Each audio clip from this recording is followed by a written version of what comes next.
दुखियारी बूढ़ी माँ अपनी बहू को साथ ले राजा विक्रमादित्य के महल की तरफ चल पड़ती है। जब वे दोनों राजमहल के द्वार पर पहुंचे तो पहरेदार उन्हें रोक लेते हैं। तब बुढ़िया माई बोली, बेटा हम बहुत दुखियारे हैं और बड़ी आस लगाकर महाराज के पास आए हैं। हमारा उनसे मिलना बहुत जरूरी है। उन्हें कुछ देर वहां रुकने के लिए कहकर उनमें से एक सिपाही राजमहल के अंदर महाराज विक्रमादित्य के पास जाता है और उन्हें बताता है। राजा विक्रमादित्य बोले, उन्हें तुरंत सम्मान सहित यहाँ ले आओ। जब बुढ़िया और उसकी बहू दरबार में आए तो राजा विक्रमादित्य ने पूछा, कहो माई क्या तकलीफ है तुम्हें? तब बुढ़िया आंखों में अश्रु लिए अपने साथ बीती सारी घटना महाराज विक्रमादित्य को कह सुनाती है और कहती है, महाराज अब आप ही हमारी आखिरी उम्मीद हो, हमारी मदद कीजिए राजन। राजा विक्रमादित्य अपने राज्य में घटी इस दुखद घटना से बिल्कुल अनजान थे। बुढ़िया माँ के द्वारा जब उन्हें पता लगता है तो वो थोड़े चिंतित हो जाते हैं और कहते हैं, आप बिल्कुल भी चिंता मत कीजिए माई, आपके बेटे जहाँ कहीं भी होंगे मैं उन्हें खोजकर आप तक सही सलामत लाने की पूरी कोशिश करूंगा। राजा विक्रमादित्य का आश्वासन मिलने पर बुढ़िया माँ और उसकी बहू को कुछ राहत मिलती है। राजा विक्रमादित्य बोले, माई आप अपने घर लौट जाएं, भगवान ने चाहा तो जल्दी ही आपके दोनों बेटे आकर आपसे मिलेंगे। राजा विक्रमादित्य अगले दिन पूरी तैयारी कर अपने घोड़े पर सवार हो निकल पड़ते हैं दैत्य दंभिकासुर के ठिकाने की खोज में। चलते चलते वे भी उस साधु महाराज की कुटिया के पास पहुंच जाते हैं। सोचा कुछ देर सुस्ता लिया जाए। घोड़े से उतरकर जब राजा विक्रमादित्य कुटिया के अंदर जाते हैं तो उन्हें देखते ही महात्मा जी प्रसन्न हो जाते हैं और कहते हैं, आओ विक्रमादित्य, बहुत समय से तुम्हारा ही इंतजार था। साधु महाराज की बात सुन विक्रमादित्य चौंक जाते हैं। असमंजस में वे साधु बाबा के पास गए और उनके चरण छूकर उन्हें प्रणाम करते हुए बोले, हे साधु महाराज, अभी आपने कहा कि आपको मेरा ही इंतजार था, मैं उस बात को समझ नहीं पाया, कृपया मुझे और बताए। तब महात्मा जी ने राजा विक्रमादित्य को शुरू से लेकर अब तक का सारा वृतांत कह सुनाया और बोले, बेटा विक्रमादित्य, मैं एक लंबे अरसे से तुम्हारी ही प्रतीक्षा कर रहा था, क्योंकि तुम ही हो जो उस दुष्ट के सभी प्रश्नों के उत्तर देने के साथ साथ उसे मल युद्ध में भी हराने की क्षमता रखते हो। बेटा उस दुष्ट दानव के कारण पता नहीं कितने ही घरों को ताला लग गया। हे वीर श्रेष्ठ, तुम्हारी बुद्धि उसके कपटी प्रश्नों का उत्तर देगी और तुम्हारी वीरता उसके अहंकार को चूर चूर करेगी। तुम्हारे ही हाथों से उसका अंत लिखा है। हे वीर सम्राट, अब तुम बिना देरी किए उस दुष्ट के पास जाओ और अंत कर दो उस नीच दानव का। महात्मा जी के वचन सुनकर राजा विक्रमादित्य के नेत्रों में क्रोधाग्नि प्रज्वलित हो उठी। महात्मा जी से आशीर्वाद ले उनके बताए मार्ग से वे उस धूर्त दानव की गुफा की ओर तेजी से चल दिए। हवा से बातें करते हुए अपने घोड़े की बदौलत राजा विक्रमादित्य कुछ ही देर में दैत्य दंभिकासुर की गुफा के सामने जा पहुंचे। एक बुढ़िया माँ की आस, एक सिद्ध महात्मा का दिव्य आशीष और अनगिनत लोगों की दुआएं ले राजा विक्रमादित्य दैत्य दंभिकासुर की गुफा के बाहर पहुंच जाते हैं। अपने घोड़े से उतरकर जब राजा विक्रमादित्य दानव की गुफा के द्वार के पास गया तो वहां उसने लखन और महेंद्र की पत्थर की प्रतिमा देखी। गुफा के प्रवेश द्वार पर खड़ी उन दो पत्थर की मूर्तियों को देखकर राजा का हृदय विषाद से नहीं बल्कि प्रतिशोध की ज्वाला से धधक उठा। राजा विक्रमादित्य ने गुफा के मुख पर खड़े होकर ऐसी भीषण गर्जना की कि पहाड़ की चट्टानें तक कांप उठीं। उठ कपटी राक्षस, तेरे अत्याचारों का हिसाब चुकता करने विक्रमादित्य आया है। जब राजा विक्रमादित्य की गर्जना भरी ललकार दैत्य दंभिकासुर के कानों में पड़ी तो वो सक पकाकर आंखों में क्रोधाग्नि लिए दहाड़ता हुआ गुफा से बाहर आता है और कहता है, आज कौन मूर्ख मेरे हाथों से मरने आया है? आज कौन सा कीड़ा, कौन धरती का बोझ है जो दंभिकासुर को ललकार रहा है? दैत्य दंभिकासुर को देख क्रोधित राजा विक्रमादित्य बोला, ओह तो तू है वो मक्कारी दानव जो देवताओं के वरदान की आड़ में छिपकर लोगों को पत्थर का बनाने के लिए छल कपट से अपने ऊपर आक्रमण करने के लिए उन्हें उकसाता है। दुष्ट राक्षस, क्या मिला तुझे ऐसा करके? पर अब और नहीं, तेरे पाप का घड़ा भर चुका है, तेरा अंत अब ज्यादा दूर नहीं। राजा विक्रमादित्य की आत्मविश्वास भरी बातें सुन दंभिकासुर थोड़ा सक पकाया। राजा विक्रमादित्य बोले, पूछ पापी राक्षस, कौन से हैं तेरे वो 7 सवाल? मैं जवाब देने के लिए तैयार हूँ। राजा विक्रमादित्य की बात सुन दैत्य दंभिकासुर बोला, ओ तो अब तू मेरे सवालों का जवाब देगा कीड़े। अगर तुझ में हिम्मत है तो मुझसे मुकाबला कर, तेरे जैसे कीड़े को तो मैं चुटकियों में मसल कर रख दूंगा। बड़ा आया मेरे सवालों का जवाब देने। दैत्य दंभिकासुर ऐसी ऐसी बातें करके राजा विक्रमादित्य को भी उकसाना चाहता था ताकि वे भी अपना आपा खोकर उस पर हमला करे और पत्थर के बन जाए। पर राजा विक्रमादित्य तो राजा विक्रमादित्य थे। दैत्य की बात सुन राजा विक्रमादित्य बोले, सुन अहंकारी राक्षस, मैं तेरे उकसावे में आकर तुझ पर आक्रमण करने वालों में से नहीं हूँ। मेरा वक्त जाया मत कर और जल्दी से अपने वो सवाल पूछना शुरू कर। ये माया मुझे भी बहुत आती है। इतना कह राजा विक्रमादित्य अपने 4 वीरों को बुलाकर उन्हें बड़े आकार में आने के लिए कहते हैं। विक्रमादित्य के आदेश देते ही पलक झपकते ही उनके 4 वीर प्रकट हो गए और देखते ही देखते अपने विशाल आकार में आ गए। ये देख दैत्य दंभिकासुर ठिठक जाता है। जिंदगी में पहली बार उसे डर का एहसास हुआ। अगले ही पल राजा विक्रमादित्य चुटकी बजा अपने 4 वीरों को गायब कर देते हैं और दैत्य से कहते हैं, अगर मेरी ताकत और माया का छोटा सा नमूना देख लिया हो तो अब बिना वक्त बर्बाद किए अपने सवाल पूछने शुरू कर कपटी दानव। सब देख और सुन दानव विचार करता है कि अब तो कोई चारा नहीं, ये मेरे बहकावे में आने वाला नहीं है। वो अपनी गुत्थी सुनाना शुरू करता है। तो सुनो राजा, मदन और रतन 2 जिगरी दोस्त थे।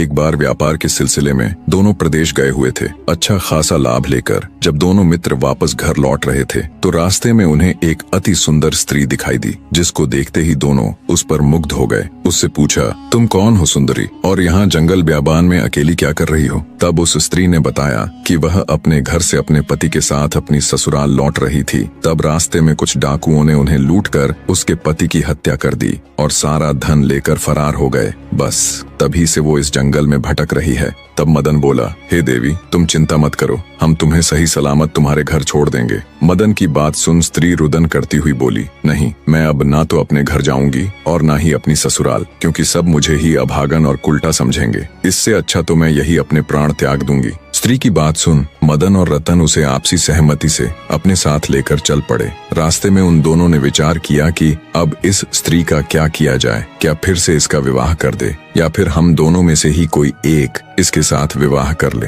उन दोनों में से विवाह वाली बात दोनों मित्रों को ठीक लगी। जब उन्होंने उस स्त्री से इस बारे में पूछा तो वो स्त्री बोली, मुझे तो तुम दोनों ही अच्छे लगते हो। ये सुन दोनों मित्र और अधिक उलझन में पड़ गए। अंततः दोनों ने फैसला किया कि पर्ची डाली जाए, जिसका नाम आएगा वो ही इस युवती के साथ विवाह करेगा। पर्ची डाली गई तो सुंदर स्त्री मदन के हिस्से में आई। मदन ने उससे विवाह कर लिया और दोनों अच्छे से अपना जीवन व्यतीत करने लगे। समय का चक्र घूमा और एक संतान होने के बाद मदन किसी दुर्घटना का शिकार हो गया। मदन के मरने के बाद स्त्री रत्न के पास गई और धन व्यापार में अपना हिस्सा मांगने लगी, पर असल में व्यापार और धन में मदन की कोई भागीदारी नहीं थी, तो रतन ने उसे साफ मना कर दिया। राजा विक्रमादित्य पूरे ध्यान से दैत्य दंभिकासुर की ये कहानी सुन रहे थे। आगे दंभिकासुर बोला तो रतन के मना करने पर वो स्त्री राज दरबार में पेश हो गई। राजा ने जब दोनों पक्षों की बात सुनी तो रतन के हक में फैसला सुनाया और बोला, रतन की दौलत में स्त्री का कोई हक नहीं है। इतनी कहानी कह दैत्य दंभिकासुर राजा विक्रमादित्य से बोला,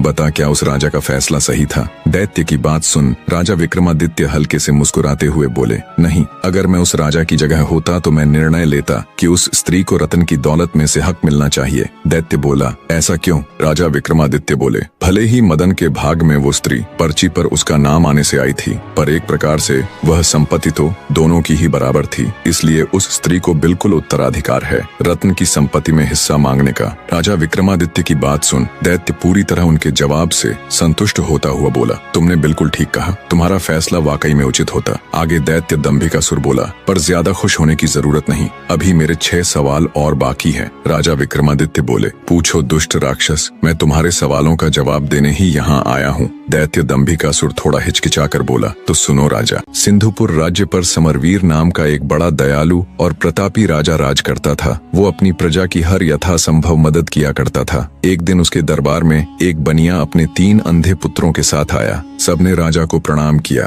बनिया राजा से बोला, महाराज, मैं इस समय बहुत विपदा में हूँ, कृपया मुझे 1000 स्वर्ण मुद्राएं कर्ज दें, मैं 6 माह बाद वापस कर दूंगा। हे राजन, तब तक मैं इन स्वर्ण मुद्राओं के बदले अपने 3 बेटों को आपके पास गिरवी रख दूंगा। बनिए की बात सुन राजा बोला, आपके 3 पुत्र तो अंधे हैं, भला ये मेरे किस काम के? बनिया बोला, ऐसा न कहें राजन, मेरे 3 बेटे बहुत गुणी हैं। पहला लड़का घोड़ों की पहचान में अद्वितीय है, दूसरा लड़का आभूषणों का अद्भुत पारखी है और तीसरा लड़का शस्त्रों का पारखी है। बनिए की ये बात सुन राजा को बहुत आश्चर्य हुआ। बोला, पर ये कैसे संभव है? बनिया बोला, महाराज, मेरे बेटे स्पर्श और गंध के आधार पर कार्य करते हैं। अगर इनकी एक भी बात गलत निकले तो आप इनकी गर्दनें उड़ा देना और मेरे आने पर मुझे भी दंड देना। बनिए की बात से राजा समरवीर सहमत हो जाता है। उसने बनिए की मांग के अनुसार उसको 1000 स्वर्ण मुद्राएं दे दी। राजा ने उन तीनों लड़कों के खान पान तथा रहने की उचित व्यवस्था कर दी। समय बीतने लगा। एक दिन एक घोड़ों का व्यापारी राजा के पास आया।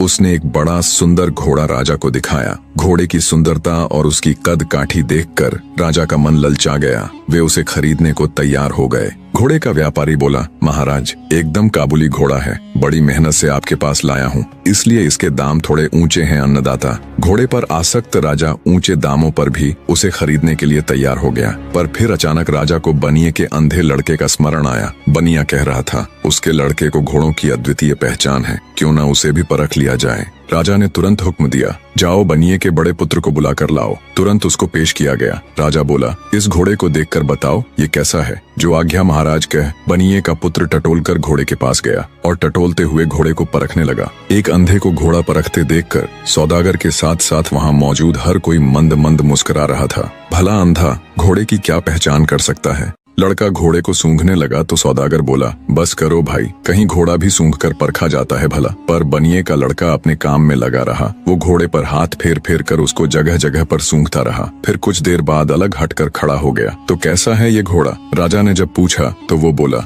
राजन, यह घोड़ा भूल कर भी न खरीदें। राजा आश्चर्य से बोला, क्यों, क्या खराबी है इसमें? राजा की बात का जवाब देते हुए लड़का बोला, महाराज, हाथ कंगन को आरसी क्या, किसी को भी घोड़े के ऊपर बैठाकर परख लें। राजा ने तुरंत एक सैनिक को आदेश दिया। आदेश पाते ही सैनिक घोड़े पर बैठा और उसे चलाने लगा। कुछ दूर तक तो घोड़ा ठीक से चला, फिर घोड़े ने सैनिक को बुरी तरह पटक दिया और हिनहिनाने लगा। ये देख सौदागर आश्चर्यचकित रह गया और बोला, राजन, ये घोड़ा मेरे साथ ऐसा तो कभी नहीं करता। राजा कुछ कहता उससे पहले ही अंधा बोल उठा, तुम्हारे साथ क्या? हर ग्वाले के साथ ये ऐसा नहीं करेगा। तुम ग्वाले हो, गाय भैंस का रोजगार छोड़कर घोड़ों का व्यापार कर रहे हो। हैरान होता हुआ व्यापारी बोला, मैं ग्वाला हूँ, ये बात तुमको कैसे पता चली? अंधा बोला, यह घोड़ा तुम्हारे ही घर जन्मा है, इसके माँ बाप भी तुम्हारे पास ही थे। तुमने इस घोड़े को भैंस का दूध पिलाया है। इसकी महक लेते ही मैं समझ गया था, इसलिए मैंने महाराज को ये घोड़ा खरीदने से मना किया। सौदागर चकित रह गया। बनिए का अंधा लड़का एकदम सच कह रहा था। सौदागर ने हाथ जोड़कर राजा से क्षमा मांगी और चुपचाप अपने घोड़े को ले वहाँ से चला गया। सारा माजरा देख राजा उस बनिए के लड़के से बहुत प्रसन्न हुआ। उसने आदेश दिया, इसकी खुराक दुगुनी कर दी जाए और इसके रहने सहने का प्रबंध और अच्छे से कर दिया जाए। अब बनिए के तीनों लड़के बड़े ठाठ से राजा के यहाँ रहने लगे। एक दिन एक जौहरी राज दरबार में आया। उसने अनेकों प्रकार के हीरे जवाहरात राजा को दिखाने शुरू कर दिए। जौहरी के दिखाए कुछ हीरे राजा की बहुत पसंद आए। राजा ने तुरंत अपने सैनिकों को आदेश दिया कि बनिए के दूसरे लड़के को बुलाकर लाओ। बनिए का दूसरा अंधा लड़का आया। राजा ने उसे अपनी पसंद के हीरो को परखने के लिए कहा। वह लड़का टटोलकर परखने लगा। अधिक सुंदर दिखने वाले जवाहरात उसने अलग कर दिए और राजा से बोला, महाराज, आप भूल कर अलग किए गए हीरे जवाहरातों को न ले। अंधे लड़के की बात सुन राजा बोला, क्यों, क्या कमी है इनमें? कितने सुंदर तो हैं ये। अंधा बोला, माफ करे महाराज, पर ये बहुत अशुभ है, खासकर ये लाल। महाराज, ये इतना अशुभ है कि जो कोई भी इसे खरीदता है, जिस किसी के भी पास ये जाता है, उसको बहुत बड़ा नुकसान हुआ है। या तो उनके घर में आग लग गई या फिर सब चोरी हो गया। कुछ परिवारों में तो उनके सदस्य तक मृत्यु को प्राप्त हो गए सरकार। और ये बात ये जौहरी भी अच्छे से जानता है। इतना सुनते ही जौहरी को काटो तो खून नहीं, वो तुरंत वहाँ से उठकर भागने लगा तो मौजूद राजा के सिपाहियों ने उसे तुरंत पकड़ लिया। जौहरी हाथ जोड़कर बोला, मुझे क्षमा कर दे महाराज, मुझसे बहुत बड़ी गलती हो गई जो मैं आपके पड़ोसी राजा के कहने पर इन अशुभ रत्नों को लेकर आपके पास चला आया। राजा के गुस्से का कोई ठिकाना नहीं था। उसने तुरंत उस जौहरी को कैद खाने में गिरवा दिया और बनिए के मध्यम वाले लड़के से खूब खुश हुआ। उसकी खूब तारीफ की और आदेश दिया कि इसकी भी खुराक दुगनी कर दी जाए। दो अंधे लड़के अपनी अपनी कारीगरी में सफल हो चुके थे।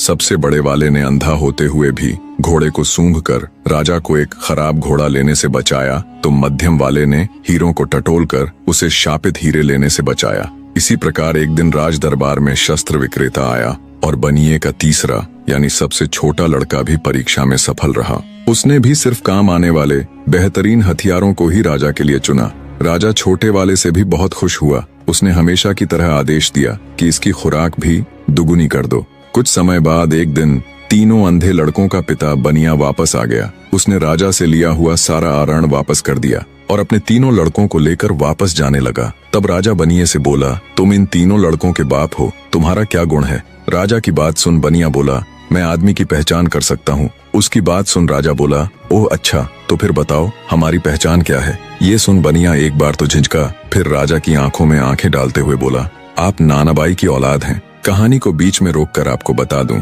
कि उस समय समाज में जाति और पेशे के आधार पर ऊंच नीच का बहुत भेदभाव होता था।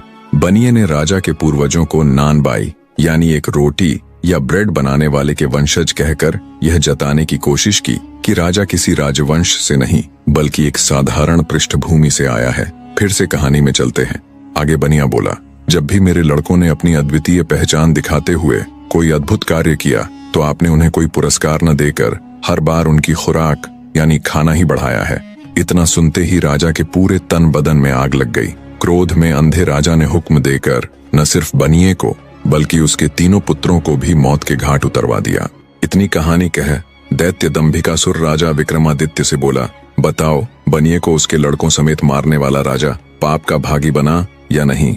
राजा विक्रमादित्य बोले, खून का असर भला कभी जा सकता है क्या? बनिए को समझदारी से काम लेना था, अपने कारण वह बेटों समेत मौत की गोद में समा गया। इसमें पाप का भागी राजा नहीं बल्कि वो बनिया ही था। राजा विक्रमादित्य की बात सुन दैत्य दंभिकासुर बोला, तुमने बिल्कुल ठीक कहा विक्रमादित्य। इतना कह दैत्य चुप हो जाता है। उसे अनुभव होता है जैसे उसके हर सवाल के जवाब के साथ उसकी शक्ति कम होती जा रही है। उसने देवताओं को प्रसन्न कर जो वरदान लिया था उस कारण वो गुत्थियों के दिए गए सही जवाबों को झुठला भी नहीं सकता था। उसके चेहरे पर डर और गहरी सोच देख राजा विक्रमादित्य बोले, क्या हुआ दुष्ट राक्षस, अब किस सोच में पड़ गया?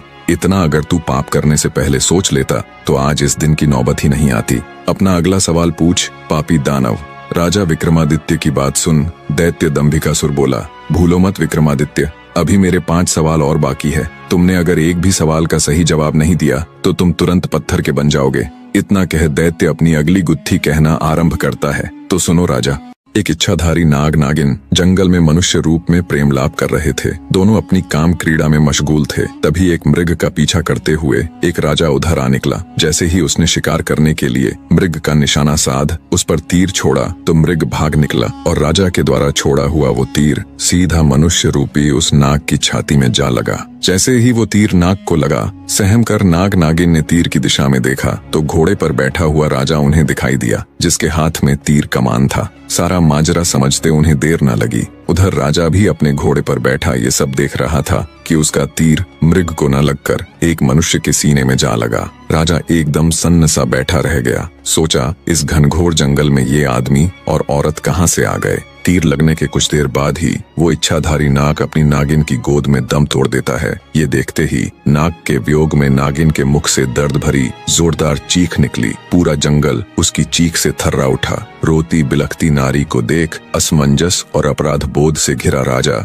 जब अपने घोड़े से उतर उनकी तरफ चलता है तभी उसने देखा मृत्युप्रांत मनुष्य रूपी इच्छाधारी नाग अपने असली रूप में आ जाता है। ये देख राजा के पैरों नीचे से जमीन खिसक जाती है। उसे समझते देर न लगी कि ये तो इच्छाधारी नाग नागिन का जोड़ा था। अपने मरे हुए नाग पति को अपने गले में टांगे नागिन जोर जोर से रुदन करती हुई भयंकर गर्जना के साथ बोली, हे पापी मनुष्य, आज जिस प्रकार मैं अपने पति के वियोग में तड़प रही हूँ, एक दिन तेरी पत्नी भी तेरे वियोग में ऐसे ही तड़पेगी। ये सुनते ही राजा का चेहरा एकदम फीका पड़ गया। वो नागिन से बोला, हे नागिन, मुझे क्षमा करे, मैंने तुम्हें नहीं देखा, मुझसे बहुत बड़ी भूल हो गई। राजा की बात सुन दहकते अंगारों सी आंखें लिए मनुष्य रूपी इच्छाधारी नागिन बोली, पापी मनुष्य, भूल नहीं, अपराध किया है तूने। हत्यारा है तू मेरे पति का, जिसके लिए मैं तुझे क्षमा नहीं बल्कि मृत्यु दंड दूंगी। मैं अपने मरे हुए पति की कसम खाकर ये प्रण करती हूँ कि आज से ठीक 9 दिन बाद नाग पंचमी के दिन मैं तुम्हें दस कर अपने पति का बदला पूरा करूंगी।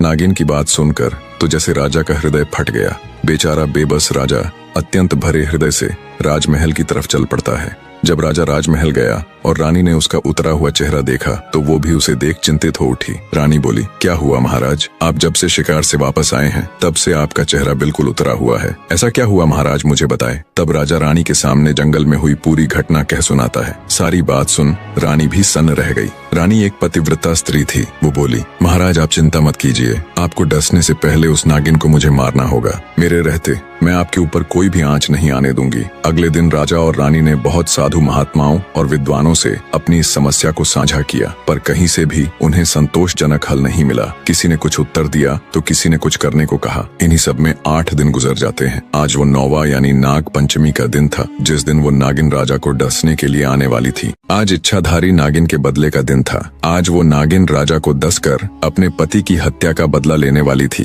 राजमहल में तो जैसे मातम सा पसरा हुआ था। मारे भय के राजा महल के कमरे में दुबका हुआ था। उसने अपने कक्ष से लेकर महल के मुख्य द्वार तक सिपाहियों को तैनात कर दिया। महल के चारों तरफ सिपाहियों का कड़ा पहरा था। तभी भिक्षा के लिए एक सिद्ध महात्मा जी राजमहल पधारे। महल में पसरा हुआ मातम देख जब महात्मा जी ने द्वारपालों से कारण पूछा तो द्वारपाल ने सारा किस्सा महात्मा जी को कह सुनाया। द्वारपाल की बात सुन महात्मा जी बोले, तुम मुझे फौरन अपनी रानी के पास ले चलो। तब एक द्वारपाल अंदर गया और उसने महारानी को बाहर उस महात्मा के आने का किस्सा बताया। द्वारपाल की बात सुन महारानी खुद ही राजमहल के द्वार पर गई और सम्मान पूर्वक महात्मा जी को राजमहल के अंदर ले आई। उन्हें अच्छे से जलपान कराया और हाथ जोड़कर बोली, हे साधु बाबा, आप हमारी विपत्ति से भली भांति परिचित हो चुके हैं, अब आप ही कोई युक्ति बताएं महाराज। महारानी की बात सुन साधु जी बोले, सुनो बेटी, इसका एक उपाय तो है पर पक्का नहीं है कि वो इच्छाधारी नागिन तुम्हारे पति को छोड़ ही देगी। साधु की बात सुन महारानी बोली, कृपया हमें बताए साधु महाराज, वो क्या उपाय है। तब साधु बाबा ने बताना आरंभ किया। सुनो बेटी, सबसे पहले तो ये महल के चारों ओर जो इतना सख्त पहरा है इसे हटवा दो। जितने भी सिपाही राजा की सुरक्षा में तैनात है उन्हें भी वहाँ से हटा दो। साधु जी की ये बात सुन महारानी के मन में सवाल तो पैदा हुआ, पर उसने महात्मा जी को उनकी बात के मध्य टोकना उचित नहीं समझा। आगे साधु बाबा बोले, बेटी वो कोई साधारण नागिन नहीं है, बल्कि एक इच्छाधारी नागिन है जो किसी का भी रूप ले सकती है, किसी भी द्वारपाल या सिपाही का। जब वो महल के बाहर इतना कड़ा पहरा देखेगी तो अवश्य ही राजा महाराज को क्षति पहुंचाने की कोशिश करेगी। आगे साधु महाराज बोले, बेटी आज नाग पंचमी का दिन है। तुम सूर्यास्त से लेकर मध्य रात्रि तक बिल्कुल अपने पति के कक्ष के सामने बैठकर नाग देवता की पूजा करना। अब जल्दी से सिपाहियों को जंगल भेज, वहाँ से सांप के छोटे छोटे बच्चों को मंगवा लो और राजा के कक्ष से लेकर महल के मुख्य द्वार तक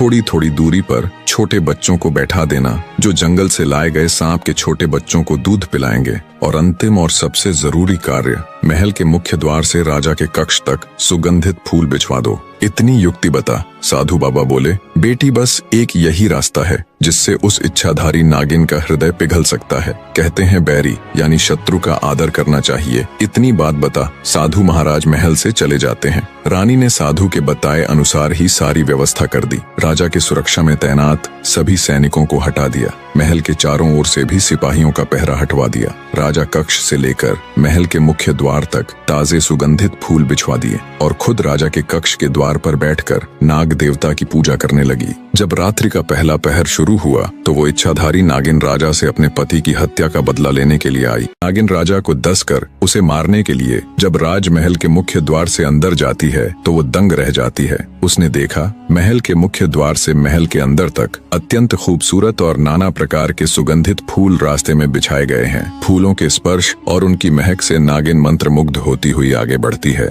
और सोचती है, मैं तो ये सोच कर आई थी कि राजा को पहले ही उसे मारने का तय दिन बताने के कारण बहुत सख्त पहरा होगा। चप्पे चप्पे पर राजा के सैनिक शस्त्रों सहित खड़े होंगे, पर उसे तो कहीं एक भी सिपाही नजर नहीं आया। हैरानी के साथ इसी उधेड़बुन में नागिन जब थोड़ी आगे बढ़ी तो उसने देखा छोटे छोटे मासूम बच्चे अंदर जाने वाले रास्ते के दोनों तरफ बैठे हुए सांप के बच्चों को दूध पिला रहे हैं और उनके साथ खेल रहे हैं। इतना सब देख नागिन का हृदय द्रवित होने लगा। उसकी क्रूरता क्षण भर के लिए ममता में बदल गई, पर तभी उसे अपनी प्रतिज्ञा याद आती है। अपने पति की मृत्यु का दृश्य याद कर नागिन गुस्से में फुफकारती हुई आगे बढ़ी। जब वो महल के बिल्कुल अंदर राजा के कक्ष के सामने पहुंची तो देखा महारानी हाथ जोड़कर नाग देवता की पूजा में तल्लीन है। महारानी को जब नागिन के आने का एहसास हुआ तो वो हाथ जोड़कर नागिन के सामने खड़ी हो जाती है और आंखों में अश्रु लिए नागिन से कहती है, आओ नागिन देवी, आपका स्वागत है। उम्मीद है आपको यहाँ तक आने में किसी प्रकार की तकलीफ नहीं हुई होगी। हे नागिन देवी, मैं भली भांति परिचित हूँ कि आप यहाँ किस उद्देश्य से आई हैं। मेरे पति से अनजाने में ही सही, पर हुआ तो बहुत बड़ा अपराध है, इसलिए मैं आपको उन्हें डसने से बिल्कुल भी नहीं रोकूंगी। पर मेरी आपसे एक गुजारिश है, आप मेरे पति को डस कर उनके प्राण हरे, उससे पहले आप मुझे भी डस लें। मैं एक पतिव्रता स्त्री हूँ, मैं ये कदापि नहीं देख सकती कि मेरे जीते जी मेरे पति को कुछ भी हो जाए। इतनी कहानी कह दैत्य दंभिकासुर राजा विक्रमादित्य से पूछते हैं, बताओ विक्रमादित्य, क्या वो नागिन राजा को डस कर अपने मरे हुए पति की खाई हुई कसम पूरी कर अपनी प्रतिज्ञा निभाएगी या नहीं? दोस्तों, कहानी में आगे बढ़ने से पहले और राजा विक्रमादित्य का जवाब सुनने से पहले ये सवाल आप सब के लिए भी है। दैत्य दंभिकासुर के प्रश्न का जवाब देते हुए राजा विक्रमादित्य बोले, नहीं दुष्ट राक्षस,